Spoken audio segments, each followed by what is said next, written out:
안녕하세요. 저는 오늘 무기로 써도 손색이 없는 책들을 좀 데리고 왔어요. 근데 벽돌책 중에서도 문학을 가지고 이야기를 시작해 보겠습니다. 첫 번째로는 레프 톨스토이의 안나 카레리나라는 책을 준비해 봤어요. 굿리즈 평점이 5점 만점에 4.1점이에요.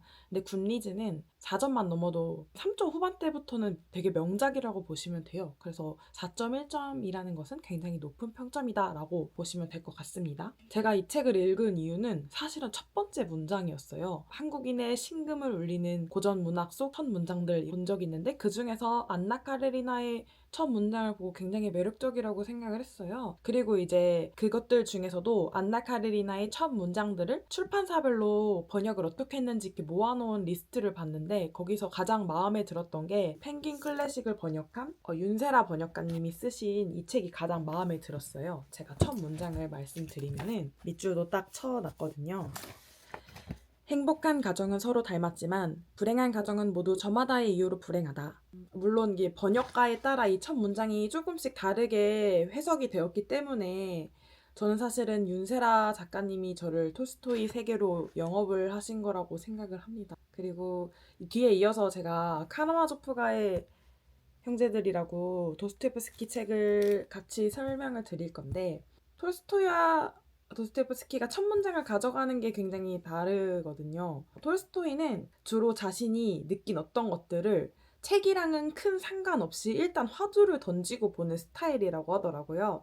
그래서 그렇게 툭 시작하는 거죠. 행복한 가정은 서로 닮았고 불행한 가정은 모두 저마다의 이유로 불행하다. 이렇게 갑자기 툭 던지고 나서 그 뒤에 바로 오블론스키가에서는 모든 것이 뒤죽박죽이었다 라고 나오거든요. 그래서 이제 이야기를 이렇게 시작하는 거예요. 도스토옙스키는 그냥 첫 문장을 한번 읽어드릴게요. 알렉세이 표도르비치 카라마조프는 우리 군의 지주 표도르 파블로비치 카라마조프의 셋째 아들이었는데 이 지주로 말하자면 정확히 13년 전에 맞이했던 그의 비극적이고도 음침한 최후로 인해 당시에는 어지간히 유명했던 인물로 하기야 우리 고장 사람들은 지금도 여전히 회상하곤 한다. 그의 최후에 대해서는 앞으로 적당한 대목에서 이야기하도록 하겠다. 이렇게 바로 이야기가 시작되고 죄와벌에서는 어떤 도시를 이렇게 묘사하는 걸로 시작이 됐던 것 같아요. 정확하게 기억은 안 나는데 전혀 다른 방식으로 책을 시작하기 때문에 거기서에도 차이점이 있다.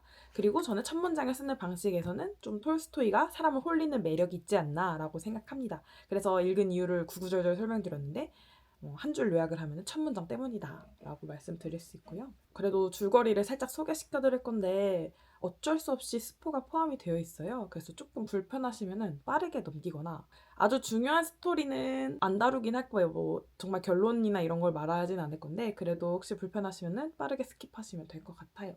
시작은 이제 주인공 안나 오빠인 오블론스키가 바람을 피우면서 시작을 하거든요. 그래서 오블론스키의 아내인 돌리의 마음을 풀어주기 위해서 우리의 주인공 안나가 오빠네 집으로 갑니다. 그렇게 시작이 되는데요. 여기서 안나는 굉장히 우아하고 똑똑한 여성으로 묘사가 돼요. 근데 안나가 이미 결혼을 한 기혼 여성이거든요. 안나는 나이 차이가 좀 많이 나는 정치인 남편과 결혼을 해서 세료자였나? 세료자라는 아들과 함께 살고 있어요.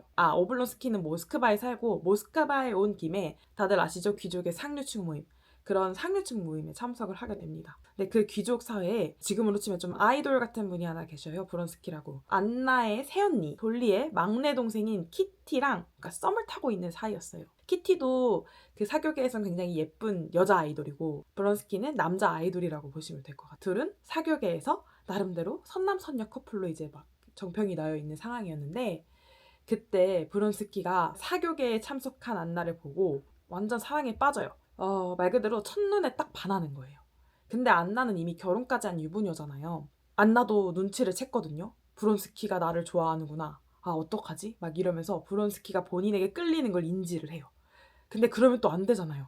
그래서 또 나름의 모르는 척을 하는데 그럼에도 마음속으로는 저 잘생긴 브론스키가 나를 좋아하네? 이런 약간의 미묘하게 기뻐하는 감정을 여기서 묘사가 딱 들어가거든요.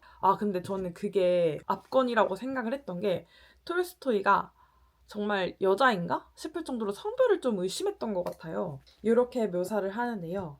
이 상황은 브론스키가 오블론스키 집에 찾아와가지고 안나를 보게 된 상황이었어요. 근데 이제 안나는 그 사람이 브론스키임을 바로 단박에 인지를 했던 상황이에요. 그래서 브론스키가 여길 온 이유는 안나를 보기 위해 왔어요. 그거를 눈치를 챕니다. 이렇게 묘사가 돼요. 아래를 내려다본 안나는 그 사람이 브론스키임을 단번에 알아보았다. 그러자 마음속에 이상한 만족감이 정체 모를 두려움과 함께 생겨났다. 라고 이렇게 묘사가 되어 있거든요. 근데 저는 이게 딱 미묘하게 안나가 만족감을 느끼는 그걸 너무 잘 묘사한 거예요. 그래서 톨스토이 여자 몸속에 들어갔다 왔나? 이런 생각이 들 정도로 이 여자만 알 수 있는 미묘한 감정을 잘 묘사하지 않았나라는 생각이 들어가지고 이 장면이 굉장히 인상적이었던 것 같아요. 그러고 나서 결국 그 둘은 사랑에 빠지게 돼요. 둘이 사랑에 빠지면 어떻게 되겠어요? 안나의 가족은 완전 파국의 길로 이제 들어가는 거예요. 안나가 이제 모스크바에서 본인의 집으로 돌아갈 때 남편이 마중을 나와요. 안나가 자기 남편을 보면서 하는 묘사가 또 압권이에요. 여기서도 저는 톨스토이의 성별을 좀 의심했는데 제가 여기에 이렇게 개웃기다고 표현을 했어요. 기차가 페테르부르크에서 멈췄다. 그녀가 내리자마자 발견한 것은 남편의 얼굴이었다. 맙소사. 저희의 귀는 왜 저렇게 생겼을까? 그러니까 여기 이제 남편의 귀마저 마음에 안 드는 거예요. 사실 귀가 못생겼든 뭐 그런 게 좀 없잖아요. 못생겼네 잘생겼네 이게 정말 크게는 딱히 느끼지 않는 감정이잖아요. 귀를 보고. 근데 이제 남편의 귀마저도 못생겼다는 게 정말 정이 있는 대로 떨어졌다. 이제 우리는 파국이다. 라는 걸 잘 보여주는 장면이에요. 여자가 남자를 좋아하게 되면은 콩깍지가 씌었다는 말을 많이 하잖아요. 그러니까 콩깍지 필터가 딱 씌워져서 모든 게 좋게 보이고 같이 살았던 남자에게 필터가 딱 사라지자마자 귀까지 못생기게 보이는 상황. 이걸 캐치해낸 게 되게 신기했던 것 같아요. 그러니까 이 책은 총 3권으로 되어 있거든요. 여기까지 얘기하는 동안 딱 한 번도 언급되지 않은 주인공이 한 분이 계신데 저는 제목은 안나 카레니나지만 실질적 주인공은 제가 지금 말씀드릴 레빈이라고 생각을 해요. 레빈이라는 남자가 등장하는데 그 남자는 아까 그 브론스키가 썸을 타던 여자 있죠. 키티를 혼자 짝사랑하는 남자예요. 눈치도 좀 없고 좀 순박하고 투박한 남자예요. 그러니까 브론스키와는 좀 반대의 매력을 가진 남자죠.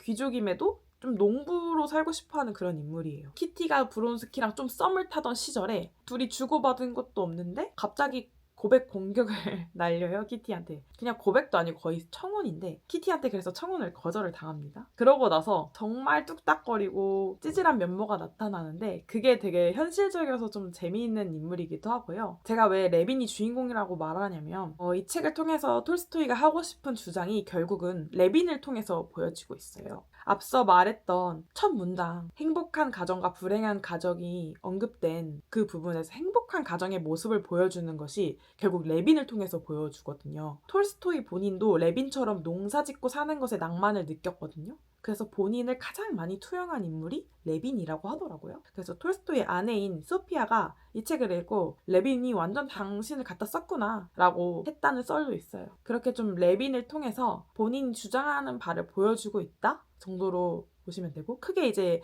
여러 가정 여러 커플의 모습을 보여주면서 톨스토이는 자기가 하고 싶은 말을 저희한테 전달을 하는데요. 이건 그냥 오로지 제 해석인데요.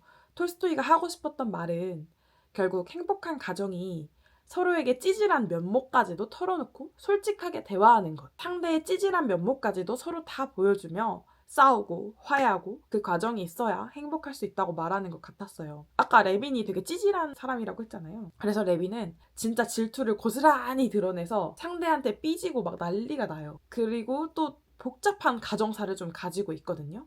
그런 거를 또 다 보여주면서 상대에게 위로를 받기도 합니다. 근데 그런 부분이 안나 커플과는 정말 반대로 작용이 되는 것 같아요. 안나는 원래 남편인 카레닌과도 솔직하고 진솔한 대화를 나누는 적이 없었어요. 그리고 브론스키와도 좋은 모습만 보여주려고 했지 찌질한 면모를 드러내고 싶진 않아 했어요. 실제로 마음속에 브론스키가 다른 여자랑 얘기만 해도 약간 뭐 질투를 할 수도 있고 이렇잖아요. 그리고 기분이 나쁠 수도 있고 브론스키가 자기를 좀 안 챙기거나 신경을 덜 쓸 때. 근데 그걸 다 감추고 오로지 꾸며낸 아름다운 면모만 이렇게 보여주거든요. 그래서 저는 안나가 스스로를 점점 잃어간다고 생각을 했어요. 실제로도 이제 안나가 본인이 아닌 어떤 꾸며진 추구미만 이렇게 보여주고 있다는 생각이 들었어요. 그래서 안나는 본인이 아니라 카레닌의 아내, 세르자의 엄마, 브론스키의 여자로만 살게 되는 거예요. 안나는 내내 불행해요. 그래서 톨스토이는 레빈을 통해 상대에게 솔직하자는 메시지를 전달했다고 저는 생각을 했습니다. 근데 저는 이 책이 솔직히 다 좋지는 않았어요. 너무 재밌고 잘 읽혔는데 별로인 점을 또 굳이 말씀을 드리면 개인적으로는 어쩔 수 없는 거라고 생각이 들긴 하지만 이때가 정말 1800년대에 쓰여진 소설이니까 여자와 남자의 역할이 좀 달랐잖아요. 이게 톨스토이는 결국 아내가 남편을 잘 보필하고 가정에 충실해야 된다는 메시지를 좀 주고 있거든요, 이 책에서.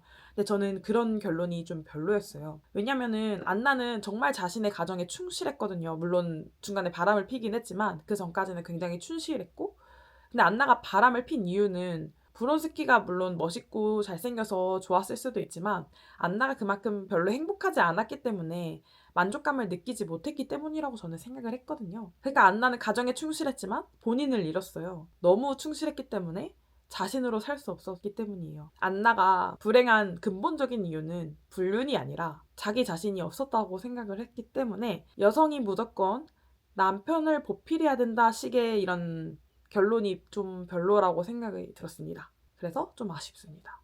그렇게 아쉬운 면모가 있지만 그래도 저는 이 책을 추천드리는 편인데요. 일단은 고전 문학인데도 정말 잘 공감할 수 있고요. 네, 톨스토이는 문체가 정말 깔끔하고 간결하고요. 문장 하나하나가 정말 고전 문학다운 그런 면모를 보입니다. 그리고 쉽게 잘 읽히기도 하고 스토리도 너무 쉽고 재밌고 요즘 로맨스 소설과도 좀 비슷한 면모가 있기 때문에 로맨스 소설 플러스 막장 드라마 이런 느낌이 나가지고 인물 간의 갈등이나 인물의 행동을 통해서 생각해볼 점도 되게 많은 것 같아요. 그래서 저는 전반적으로 이 책이 배울 점도 있고 느끼는 점도 있고 시사점도 있기 때문에 추천을 드리는 편입니다. 이 책을 2번 읽었거든요. 근데 2번을 읽으면서 좀 초점을 다르게 읽긴 했어요. 첫 번째는 안나를 너무 안타까워하는 입장에서 좀 읽었던 것 같아요. 안나는 왜 이렇게밖에 못 살았지? 라는 생각에서 집중을 해서 봤다면 두 번째는 좀 안나를 미워하면서 좀 봤던 것 같아요. 첫 번째는 너는 왜 이렇게밖에 못 살았을까? 이거 안타깝다 막 이랬으면 두 번째는 야 너는 왜 이렇게밖에 못 살았냐? 하는 좀 분노의 감정으로 봤다? 정도의 차이점이 있습니다. 제가 이 책을 발제한다고 막 떠들고 다니느라 정리보다는 이렇게 발제문을 뭘로 할까의 고민의 흔적이 이렇게 많아요. 좀 창피해서 좀 읽어드릴 수는 없는데 어쨌든 발제를 해서 너무 재밌었다라는 기억이 있습니다. 두 번째 책은 아까 말씀드린 것처럼 도스토옙스키의 카라마조프가의 형제들인데요. 이거는 굿리즈 평점이 5점 만점에 4.38이에요. 그리고 실제로 미국 대학교에서 추천하는 도서 리스트에도 톨스토이 책보다는 카라마조프가의 형제들, 그러니까 도스토옙스키 책이 좀 더 상위권에 있어요. 그래서 좀 궁금했어요. 왜 얘가 더 상위권일까? 읽으면서 그 이유를 굉장히 절절하게 느꼈습니다. 저의 마음속에도 도스토옙스키가 상위권에 있거든요. 더 톨스토이보다. 그 이유에 대해서 조금 더 차근차근히 말씀을 드리려고 하는데요. 제가 이 책을 읽은 이유도 사실 모임이에요. 모임에서 처음에 도스토옙스키의 죄와벌을 읽고 죄와벌 모임을 가진 적이 있는데 그 책을 읽으면서도 너무 재밌었고 죄와벌도 물론 이분의 대표작이지만 카라마조프가의 형제들이 정말 찐 대표작이라고 좀 생각을 했던 것 같아요. 제가 그 책을 읽어보자 하는 마음이 컸고요. 이 책도 모임이 열렸어요. 그쯤 도스토옙스키한테 제가 엄청 빠져 있었어요. 그래서 연달아 책 3권을 읽었는데 죄와벌, 카라마조프가의 형제들, 지하생활자의 수기. 지하생활자의 수기는 좀 한 권이라 좀 짧은데 어려운 책이고 그래서 이렇게 3권의 책을 읽고 저는 도스토옙스키의 팬이 되어가지고 도스토옙스키의 아내분인 안나 도스토옙스카야? 도스토옙스키와 함께한 나날들이라는 에세이죠. 에세이 어찌 보면은. 그 에세이도 읽으면서 도스토옙스키의 완전 찐 팬이 되었다. 이 책도 마찬가지로 제가 줄거리를 잠깐 설명을 드릴 건데 길게는 아닌데요. 어쩔 수 없는 스포가 조금 있어요. 그래도 너무너무 예민하고 나는 스포가 싫다 하시는 분들은 이것도 빨리 넘겨주시면 될 것 같아요. 이게 좀 제목에서 바로 필이 오죠. 카라마조프가의 형제들이 정말 등장인물로 나옵니다. 일단 첫 문장에서도 나왔지만 표드르 파블로비치 카라마조프 아빠예요. 이 사람이 이제 형제들의 아빠인 푸드르라는 사람이 있는데요. 이 아빠가 진짜 유명한 개 망나니 양아치 남봉꾼이에요. 카라마조프가의 형제들은 이제 3형제로 나오는데 셋이 이제 엄마가 다른 첫째인 드미트리는 둘째 셋째인 이반과 알료샤와 엄마가 달라요. 안나 카레니나도 그렇고 도스토옙스키의 이 카라마조프가의 형제들이나 죄와벌 뭐 다 포함해서 러시아 문학이 굉장히 읽기 까다로운 거는 내용이 아니라 이름 때문이거든요. 이름이 너무 길기도 하고 별명이 너무 다양해요. 이름이 여러 가지지만 저는 통일해서 딱 한 가지씩으로만 말씀드릴게요. 첫째는 드미트리예요. 그리고 둘째는 이반, 셋째는 알료샤라고 지칭을 하겠습니다. 드미트리는 이런 말 하면 좀 미안하지만 아버지를 가장 많이 닮았습니다. 그래서 망난이에요. 그리고 이반은 진지하고 이성적이고 좀 똑똑한, 지금으로 말하자면 MBTI T에 가까운 유형의 인간이고요. 그리고 알료샤는 여기 아들들 중에 가장 사랑스럽고 따뜻하고 사랑이 되게 많은, 넘치는 남자예요. 알료샤는 성직자처럼 이제 생활을 하고 있어요. 그런 신앙을 배우면서. 그리고 플러스 알파가 하나 있어요. 카라마조프가의 형제들 말고 사생아가 있는데요. 스메르자코프라고 등장합니다. 얘는 정식 아들로 인정은 못 받았어요. 이 친구는 엄마가 이제 좀 정신병에 걸려가지고 마을 사람들의 보호 아닌 보호를 받고 있었던 여자인데, 이 나쁜 표도르 파블로비치 이놈이 강간을 해가지고 낳은 사생아입니다. 그래서 아들로 대우도 못 받고 그냥 하인으로 큽니다. 이렇게 이제 아들이 셋 플러스 하나, 도합 4명이 있다라고 보시면 되고요. 첫째 드미트리는 카체리나라는 여자를 좋아해요. 카체리나. 이 카체리나는 아버지도 이 여자를 좋아합니다. 그래서 둘이 한 여자를 놓고 싸워요. 아주 막장 드라마, 아주 못 볼 꼴. 그래서 둘이 거의 의절 상태로 지내고요. 그러다 갑자기 어느 날 효도르가 죽어요. 아빠가. 그리고 여기서는 이렇게 말하죠. 아들들 중에 하나가 범인인 상황이다. 가장 의심스러운 게 누굴까요? 누가 봐도 드미트리 아닌가요? 그래서 이제 아버지랑 한 여자를 두고 막 싸워가지고 거의 의절 상태에다가 씩씩거리고 맨날 다녔으니, 그래서 드미트리가 이제 의심을 받으면서 이야기가 진행이 돼요. 이 책의 이제 재미 포인트는 범인이 누굴까 이렇게 추리를 하는 게 이제 이 책의 재미 포인트라고 저는 생각을 해요. 제가 아무래도 추리물을 좀 좋아해서 그런가 그런 부분이 되게 흥미진진하고, 이 책이 진짜 웃긴 게 막 추리를 하다가 갑자기 3권에서인가 범인을 툭 던져줘요. 범인은 얘다. 우리가 추리할 새해를 안 주고 갑자기 던져요. 그게 너무 당황스럽고 황당하고 왜 그랬을까 너무 물어보고 싶은 부분인데 그 부분까지도 전 너무 재밌었습니다. 그래서 이 모임을 할 때 범인 얘기를 했는데 한 모임원분이 그렇게 범인을 툭 던져주니까 오히려 의심을 했다는 거예요. 그래서 끝까지 거짓말로 믿고 다른 사람이 범인이라고 생각을 가지고 이 책을 읽어가지고 도스토옙스키와 밀당을 하게 된 셈이었어요. 그래서 그 얘기를 하는데 너무너무 웃긴 거예요. 줄거리는 좀 이렇게 정리를 해보면 될 것 같고요. 정말 중요한 내용을 하나도 언급하지 않았습니다. 그래서 여기서 이제 가장 흥미로운 장면을 읽어내 뒷부분에 대신문관 부분이라는 게 나와요. 모든 문학의 처음 시작이 가장 조금 지루한 편인데 이 책도 3권 중에는 1권이 가장 지루하거든요. 인물에 대한 설명과 갈등에 대한 설명이 들어가기 때문에 약간 지루할 수 있어요. 그래서 지루해서 이 책을 이제 못 읽겠다 싶을 때 이렇게 대신문관이란 어마어마한 떡밥을 이렇게 딱 주는데 이 부분이 너무너무 재밌었어요. 아들 셋 중에 둘 있죠. 이반과 알료샤가 정반대의 성향인데 둘 다 좀 좋은 사람처럼 나오거든요. 근데 이 둘이 신의 존재를 놓고 설전을 벌이는 부분이에요. 근데 저는 이게 진짜 압권이라고 생각을 했어요. 무신론자인 이반과 신을 너무너무너무 사랑하고 신의 존재를 너무나도 악착같이 믿는 우리 알료샤가 대화를 하는데 그게 서로에게 너무 절절해가지고 압도당하는 기분이 들었어요. 저도 무신론자이다 보니까 이반의 입장이 되게 공감이 되었어요. 대신문관이란 이 장면은 도스토옙스키도 기독교이고 기독교에 대한 생각이 굉장히 많이 묻어나는 책이거든요. 악마가 예수님을 막 시험하는 장면이 이제 성경에 있는데 그 장면을 모티브로 따서 하는 부분이라서 좀 그거에 대한 사전 지식이 없으면은 좀 뜬금없을 수도 있긴 해요. 왜냐면 저희 모임원들 중에서도 그거에 대한 사전 지식이 전혀 없는 두 분은 처음에는 이게 뭔 소린가 했다고 하더라고요. 근데 읽다 보면은 아무리 그 내용을 모르더라도 와 진짜 생각해볼 얘기가 정말 많다. 이반이 왜 그렇게까지 고민을 하고 왜 그렇게 처절하게 신의 존재를 부정하는지 이 부분에서 많이 느낄 수 있어가지고 카라마조프가의 형제들에서 최고의 베스트 장면 한 장면을 뽑자면 이 대신문관 장면을 뽑을 수밖에 없더라고요. 이 책의 별로인 점도 좀 언급하고 넘어가면 사실 없어요. 너무 좋아가지고. 근데 좀 굳이 하나 언급하고 가자면 아까 첫 문장을 읽어드릴 때 눈치채셨겠지만 문장이 너무 길고 장황하다가 이 도스토옙스키의 책을 읽는데 장벽이라고 하더라고요. 근데 저는 솔직히 그게 단점으로 느껴지지가 않았어요. 톨스토이는 좀 부유한 편이었거든요. 근데 도스토옙스키는 부유한 사람이 아니에요. 오히려 좀 가난한 편이었거든요. 그래서 이해가 갑니다. 왜냐면 이때는 글자수, 그러니까 활자수로 돈을 지급받았어요. 그리고 도스토옙스키는 굉장히 가난했기 때문에 항상 고료를 미리 땡겨받는 편이었어요. 갑을 받아서 생활을 했기 때문에 기한이 정해져 있잖아요.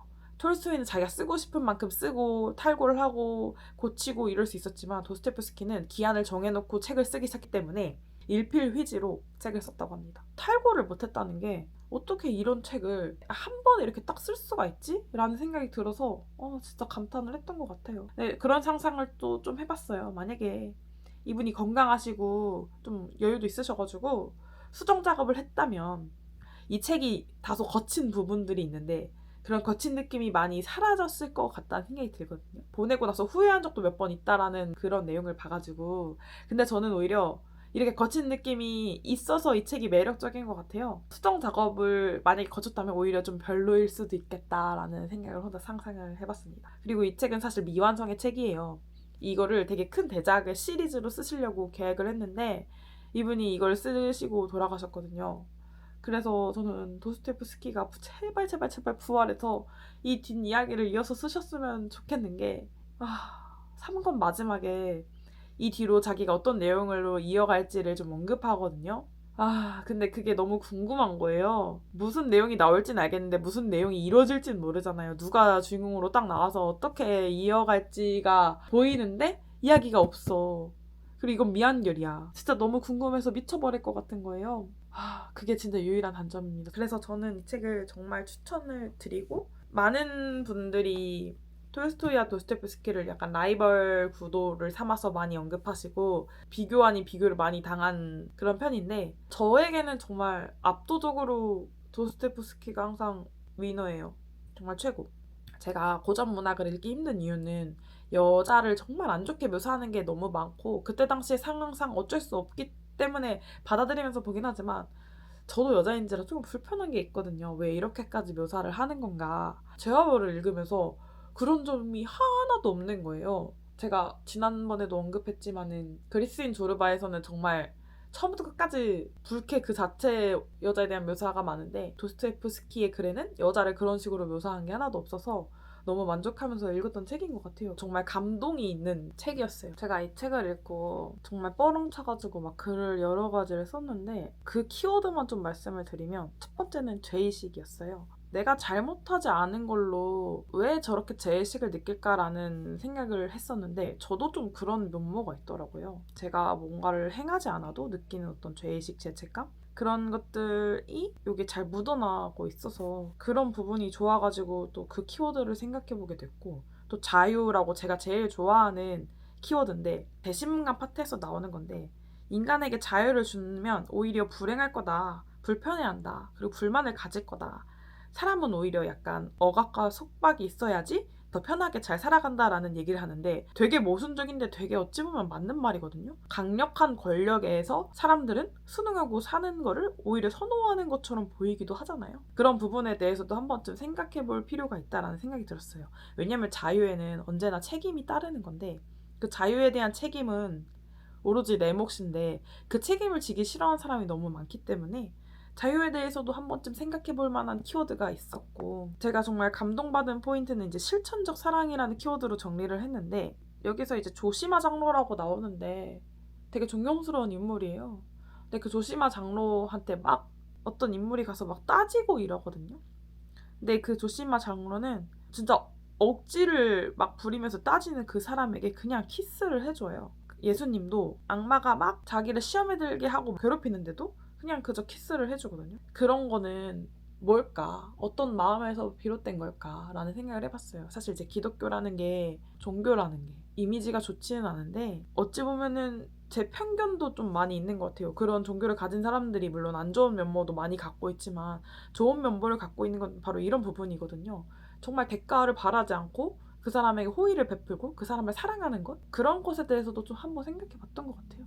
그래서 저는 이 책을 정말 많이 추천드려요. 막 여운이 너무너무 길었고 감동적이었고 기독교를 별로 좋아하지 않고 신의 존재를 믿지 않는 저에게도 신이 있었으면 좋겠다라는 생각을 하게끔 하는 책이었고 실질적으로 저희 모임원분들도 다 무교인 분들이랑 대화를 했는데 그분들도 저와 같은 생각을 했다고 합니다. 막 이런 종교라면 정말 있어도 좋지 않을까라는 생각을 했다고 해요. 그래서 나만 느낀 게 아니구나 라는 생각이 들었습니다.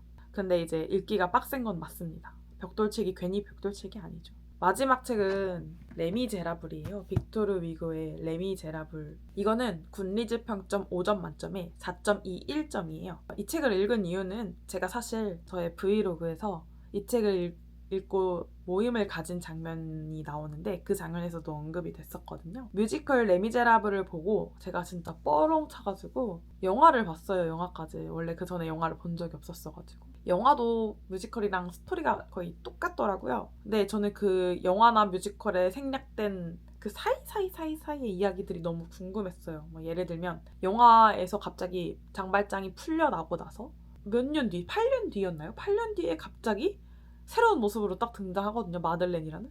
그래서 왜 8년 동안 무슨 일이 있었길래 이 사람이 이렇게 마들렌으로 변했지? 그리고 어떻게 시장까지 됐지? 막 이런 장면이 너무너무 궁금해서 돌아버리겠는 거예요. 제 궁금증을 해결하지 못하면 죽는 병에 걸려가지고 진짜 고민을 한 게 얘가 3권도 아니고 5권짜리 책이라서 진짜 고민을 많이 했어요. 저는 사실 이제 독서 모임을 일주일에 한 번씩 나가고 있어서 한 책을 계속 읽을 수가 없어요. 한 책을 계속 리뷰하면은 좀 약간 상도덕이 어긋나는 느낌이 좀 들어가지고 이 책을 계속 읽으면서 다른 책을 계속 병렬 독서를 해야 돼요. 그래서 저는 주로 병렬 독서를 하는데 5권짜리 책을 읽으면서 다른 걸 병렬 독서하면서 매주 모임을 나간다는 게 쉽지 않은 일이라 나중에 읽어야지 했는데 정신 차리고 났더니 제가 이 책을 샀더라고요. 이북으로. 차마 책으로 못 샀어요. 샀으니까 조금만 읽어볼까? 하고 읽은 게 이제 쭉쭉쭉쭉 다 읽게 되었어요. 이게 제가 이 모임을 열면 모임원들이 굉장히 싫어할 것 같았어요. 5권짜리 책을 읽고 모임 하자 그러면 아무도 안 오실 것 같아서 저는 이걸로 모임을 열 생각이 없었는데 저랑 친한 분이 열어달라고 자기도 그 김에 한번 읽어보자. 이렇게 강제하지 않으면 읽을 수 없는 책이다라고 생각이 든다는 거예요. 저도 그건 마찬가지라서 같이 읽으면 너무 좋으니까 우리 둘이라도 모임을 하자라고 시작해서 4명이서 모임을 했어요. 그렇게 읽게 되었고요. 그 도스토옙스키가 레미제라블을 읽고 막 미친 듯이 감탄했다는 구절이 나와요. 그래서 좀 뽐뿌가 온 것도 좀 있습니다. 그래가지고 읽었는데 후회를 되게 많이 했어요. 이 책이 재미가 없는 건 아닌데 재미가 없어요. 이 작가 빅토르 그분이 정치까지 했을 정도로 되게 똑똑한 분이고 정말 아는 게 많은 분이라 이 책 자체에 TMI가 정말 많아요. 사람들이 악명 높게 평가하는 장면이 하나 있거든요. 이제 극 중에서 장발장이 한 인물을 들쳐업고 막 하수구 터널을 막 헤치고 나가는 장면이 있어요. 그 장면을 쓰기 위해 하수구에 대해서 정말 있는 대로 묘사를 해요. 파리의 하수 시설에부터 해가지고 정말 크고 구구절절하게 묘사를 하는 장면이 있는데 근데 저는 그 장면이 악명이 높아서 기대했는데 사실 그 전에 더 큰 폭탄들이 되게 많았어요. 그래서 좀 저는 오히려 하수구는 재밌고 귀여웠습니다. 그 전에 이제 나폴레옹부터 시작해서 워털루 전쟁 기타 등등 역사적 이야기가 진짜 많이 들어가거든요. 그래서 그게 좀 피곤했어요. 막 프랑스 역사를 공부하는 기분이었고 실제로 제가 여기에 역사적 사실을 막 정리까지 하면서 읽었던 책이에요. 나폴레옹이랑 영국 프로이센 네덜란드가 싸웠고 이겼고 이런 얘기들을 다 했고 프랑스 혁명이 일어났고 워털루 전투가 그 후에 일어났는데 프랑스 혁명에서는 자코뱅당이 공포 정치를 하면서 입헌군주제를 제창했는데 오히려 이게 좀 안 좋게 돼가지고 와해가 되고 워털루 전쟁을 하고 이런 것들을 이렇게 좀 타임라인으로 정리를 하지 않으면 또 어렵더라고요. 왜냐면 계속 언급을 하시니까 이렇게 공부를 하면서 읽었던 책입니다. 제가 프랑스 역사에 관심 있진 않았어요. 근데 어쩔 수 없이 이제 관심을 갖게 되었어요. 근데 이거는 메인 중심 줄거리는 되게 유명하잖아요. 우리가 어릴 때부터 장발장은 밈으로 많이 쓰였죠. 빵을 훔치는 사람으로. 실제로 이 책에서는 그 장면이 막 나오진 않아요. 빵을 훔치는 장면이 나오진 않아요. 근데 이제 빵을 훔쳐서 이미 갇힌 것부터 나오죠. 그리고 풀려나면서 시작이 되는 거고. 장발장이 계속 탈옥을 시도해가지고 5년 살고 19년 살고 나왔어요. 그래서 가석방이 된 거예요, 심지어. 그래서 가석방이 되니까 장발장이란 이름만 보여줘도 사람들이 다 배척을 하는 거예요. 잘 데가 없어서 막 돌아다니니까 한 사람이 저기 미리엘 주교가 있는 성당에 한번 가봐. 재워주실 거야 해서 가서 잤는데 진짜 재벌을 개 못 준다고 거기서 또 은촛대랑 은식기 이런 걸 막 훔쳐서 나와요. 근데 그걸 알고도 미리엘 주교가 용서를 하면서 난 개과천선을 해야겠다 라는 생각을 하면서 변하게 돼. 근데 저는 이 장면에서 원래 장발장이 빵을 훔친 이유는 생계 때문이었고 훔칠 생각이 있었던 건 아니에요. 근데 여기서 이제 가혹하게 감옥살이를 오래 하다 보니까 정말 도덕성이라고는 쥐뿔도 없어진 상황에서 습관적으로 도둑질을 한 거예요. 왜냐면 사람들이 다 나를 싫어하고 억울하게 감옥살이를 거의 20년 동안 했고 그 모든 게 억울한 상태에서 내가 내 돈 주고 숙소에 묵겠다는데 막 배척을 하고 여관에서 받아주질 않고 이러니까 마음이 있는 대로 뿔나고 모날 대로 모나지면서 이게 사람이 몰리니까 죄를 이렇게 막 짓게 되는 이런 상황? 근데 이런 상황에서 그냥 제가 장발장을 그냥 저 상황에서 봤으면 정말 저도 욕했을 사람인 거예요. 근데 장발장 마음 안에는 그런 마음만 있는 건 아니에요. 그래서 미리의 주교의 어떤 그런 따뜻한 용서와 포용이 장발장의 선한 마음을 깨어내게 된 계기가 된 거죠. 카라마조프가 형제들에서 느꼈던 실천적 사랑, 그게 여기서 느껴지는 장면 중 하나였어요. 사람한테는 무조건적인 포용과 이해도 필요하구나라는 생각이 들어서 또 사랑이란 무엇인가를 좀 생각해보게 되었고요. 그러고 나서 이제 장발장은 책에서는 뭐를 개발을 해가지고 부자가 되어가지고 뭐 그런 공장을 갖게 되고 그러면서 사람들을 너무 도와주고 살았어요. 장발장이 이런 용서와 자비를 나도 실천하고 살겠다라고 마음을 먹었기 때문에 엄청 사람들을 많이 돕고 살아가지고 그 지역에 유지가 되어가지고 시장까지 되고 막 있어가지고 그런 장면들이 나오는데 저는 책에서는 그 장면이 쬐끔 언급되긴 하지만 뮤지컬에서는 전혀 언급이 안 되고 나니까 그런 장면들이 너무 궁금한 거예요. 그래서 이제 장발장이 여차저차해서 코제트란 아이를 구해서 같이 살게 되고 엄마가 키울 수 없어서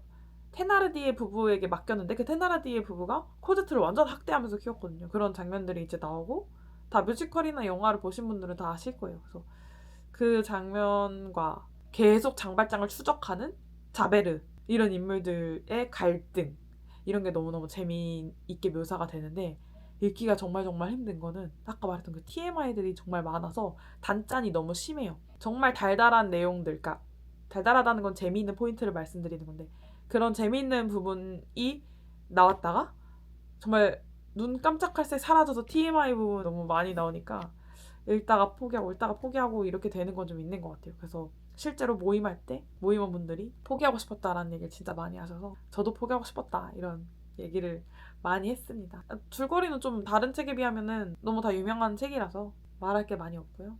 인물들이 좀 얄밉긴 해요. 테나르디의 부부도 마찬가지고 그냥 선한 인물들이긴 한데 코제트나 마리우스도 조금 이기적이랄까요? 뒷부분에서. 그래서 그런 인물들을 중심으로 보면 재밌긴 해요. 그리고 자베르란 인물도 왜 저렇게 집착할까 하다가 또 나름대로 왜 저러는지도 좀 공감이 되고 책은 진짜 잘 쓰셨어요. 근데 여기도 마찬가지로 돈을 많이 벌고 싶어서 그런지 TMI를 대잔치를 열어가지고 활자수를 마구마구 증가시켜서 5권이나 되는 책을 냈는데 사실 저는 이걸 줄이면 2권으로 줄일 수 있지 않을까 스토리만 쓰면.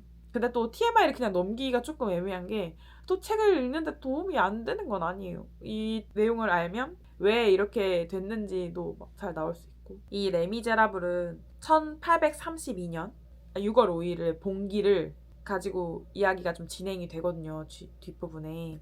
그 봉기 장면이 굉장히 마음이 아파요. 군인들과 싸우는 장면이라서 무기는 별로 없는 이 시민들이 힘을 합쳐서 그들과 막 싸우는 장면이 되게 처절하게 뮤지컬에서도 영화에서도 처절하게 묘사가 되기 때문에 슬펐던 것 같아요. 이런 시민들로 대표되는 인물이 이제 앙졸라랑 마리우스가 나오는데 이 앙졸라랑 마리우스는 결국 공화제를 추진하려고 했던 거예요. 그래서 바리게이트 시대를 열었죠, 이 사람들이. 근데 이제 결국 실패로 돌아가고 그런 장면이어서 역사적 사실도 사실 굉장히 많이 들어가는 소설 중 하나입니다. 이름은 러시아 소설처럼 복잡하진 않아요. 근데 단지 장발장이 계속 자기의 신분으로 살아갈 수가 없어서 이름을 계속 바꾸거든요. 그래서 이름이 여러 가지를 가진 사람이 됩니다. 장발장으로만 언급되지 않아요.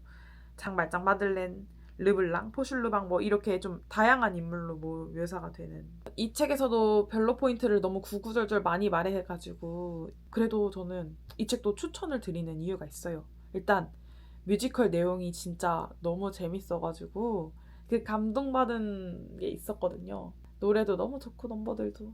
그래서 그런 거에 뽕 차 있으면 무조건 읽어야 된다고 저는 생각을 해요. 근데 좀 힘들긴 하지만 스토리는 진짜 재밌고 인물들이 제 마음속에서 이렇게 살아 숨쉬는 느낌이 들었거든요. 그렇게 묘사할 수 있는 건 이 작가의 능력이라고 생각을 해요.